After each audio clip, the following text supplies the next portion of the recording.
If you're being chased in dreams, you're avoiding this. Have you ever woken up from a dream and just lay there? Your heart is still going, sheets twisted, and there's this heaviness sitting on your chest that you can't really explain. You were running. Again, you don't know what was behind you. You never do. But you ran anyway, and no matter how hard you pushed, you couldn't get away from it. And then you woke up, relieved it was over. But here's what nobody talks about. That feeling doesn't leave with the dream. It follows you into your morning, into your coffee, even into your day. Like something is still unfinished, like whatever was behind you in that dream is still waiting. And you've been carrying that feeling for a while now. Maybe you've had this dream more than once. Maybe it comes back every few weeks. Same chase, same heaviness, and the same feeling of waking up more tired than when you went to sleep. That's not random. And it's not just stress. There's something that dream is trying to tell you. And today we're going to talk about what that actually is. Before we go any further, I want to challenge something you've probably already told yourself. Most people think being chased in a dream means they're afraid of something. And that's not completely wrong. But fear and avoidance are two very different things. Fear says something is threatening me, while avoidance says something is threatening me, and I have decided not to deal with it. The difference between those two words is where this whole conversation lives, because your dream isn't just showing you what scares you. It's showing you what you've been walking past every single day. Here's what I've come to understand about these dreams. Your mind when you're asleep is not resting. It's working. It's going through everything you didn't deal with while you were awake. The conversations you dodged, the decisions you keep pushing to next week, and the thing you looked at, felt the weight of, and just quietly sat down and walked away from. Your waking mind is incredibly good at that, at compartmentalizing, at telling yourself, I'll handle it when the time is right, when things settle, or when I have more energy. But your sleeping mind doesn't understand any of that. It doesn't have a later drawer. It just keeps bringing the unresolved things back. Every night, different scene, same weight, same chase, and the same feeling of something gaining on you. And what I've learned and what I want you to really sit with is this. The chase doesn't stop until something changes in your waking life, not in the dream, but out here, in the decisions you make, in the things you finally face, and in the conversations you stop postponing. The dream is a symptom, while avoidance is the root. And there are 4 specific things people are most often avoiding when this dream keeps showing up. 4 patterns. And as I go through each one, I want you to notice which one makes you go quiet inside, because that's yours. Point 1, you are carrying something valuable, and something or someone knows about it. Let me explain what I mean. Not every chase in a dream is about something coming to harm you. Some chases are about something coming after what you carry.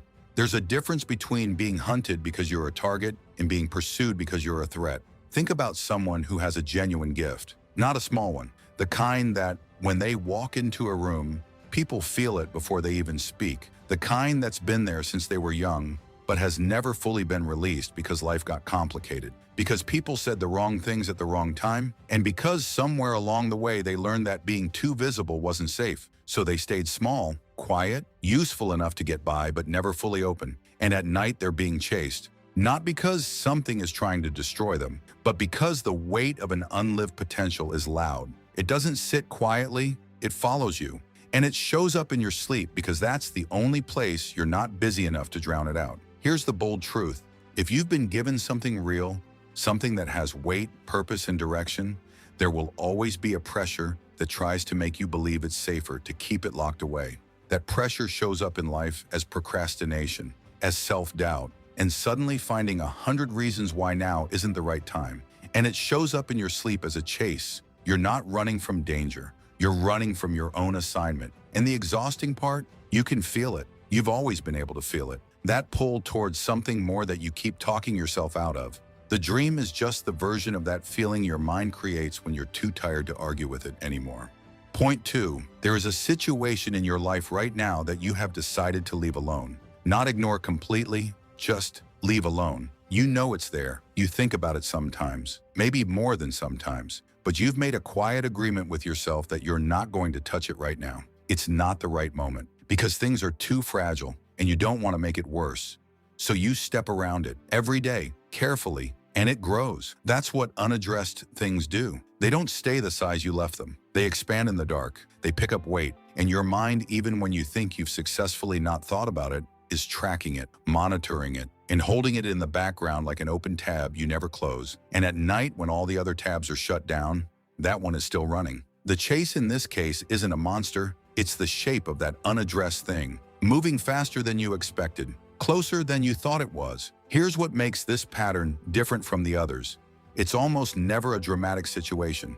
It's rarely a crisis. It's usually quiet, a relationship that's been running on the surface for too long, a financial decision that needs to be made but keeps getting deferred, or something between you and someone close to you that both of you are pretending is fine because addressing it would require a conversation neither of you wants to start. You know exactly what I'm describing because the moment I said it, something in you already went to a specific place, a specific person, or a specific situation. That's the one. And the dream will keep showing up. The chase will keep getting more intense until you stop walking around it and walk toward it instead. Facing it won't be as bad as running from it has been. It never is. Point 3. Your foundation is unstable, and you already know it. The third pattern is the one people resist the most. Here's what I mean by that. In these dreams, pay attention to the details next time. Notice how your legs feel. Is it heavy, slow, or like you're running through water? Like no matter how much effort you put in, you can't get the distance you need.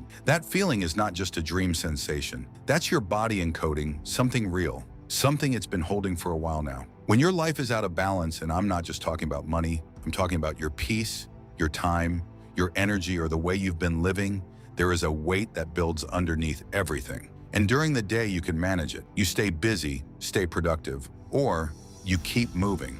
But movement isn't the same as stability. And at night, when you stop moving, the instability becomes impossible to ignore. Think about someone who has been overextended for months. They're doing everything for everyone. They haven't said no in so long they've forgotten what it feels like. Their finances are stretched, their rest is borrowed, and their sense of self has quietly eroded because they've been pouring out without anything coming back in. They wake up every morning and push through because that's what they do. But in their dreams, they can't run fast enough. The ground beneath them won't hold. Everything feels like it's catching up, because it is. This pattern isn't about an external enemy. It's about an internal imbalance that's been allowed to go on too long. And the fix isn't to run harder, it's to stop, to look honestly at what's actually holding you up right now, and to start rebuilding the parts that have been quietly falling apart while you weren't looking. The chase in this dream is not coming from outside you. It's coming from the gap between how you're living and how you know you're supposed to be living. Now I want to take this somewhere deeper, because some of you felt everything I just said, and you also know in your gut that there's more to it than psychology. The dream felt too precise, too targeted, and too heavy to be just your brain processing a hard week. That instinct is worth honoring. There is a spiritual dimension to the night season that doesn't get talked about enough. And I'm not going to sensationalize it, but I'm also not going to skip past it. There are forces, spiritually speaking, that are assigned to specific people. Not randomly, not generally, but specifically, because of what those people carry and because of where they are going. And what I've come to believe, through observation and through my own experience, is that the people with the most persistent and most draining chase dreams are often the people who are closest to a shift, a breakthrough, and a transition into the next version of their life and their assignment. The pressure doesn't intensify when you're far from something. It intensifies when you're close. And the enemy of your destiny is not creative. It doesn't have new strategies.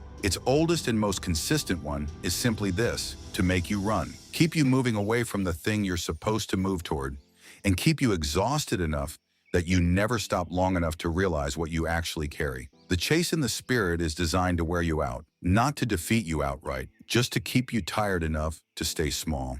But here's what that strategy can't account for. You were never meant to outrun it. You were meant to outrank it. Greater is he that is in you than he that is in the world. That's not a verse for a church wall. That's the actual reality of what lives inside you if you've given your life to God. The thing that pursues you in the night does not have the authority it presents itself as having. It's operating on the assumption that you don't know what you carry. So here's the shift I want you to make before you close this video. Stop reading the chase as proof that you're losing. Start reading it as information.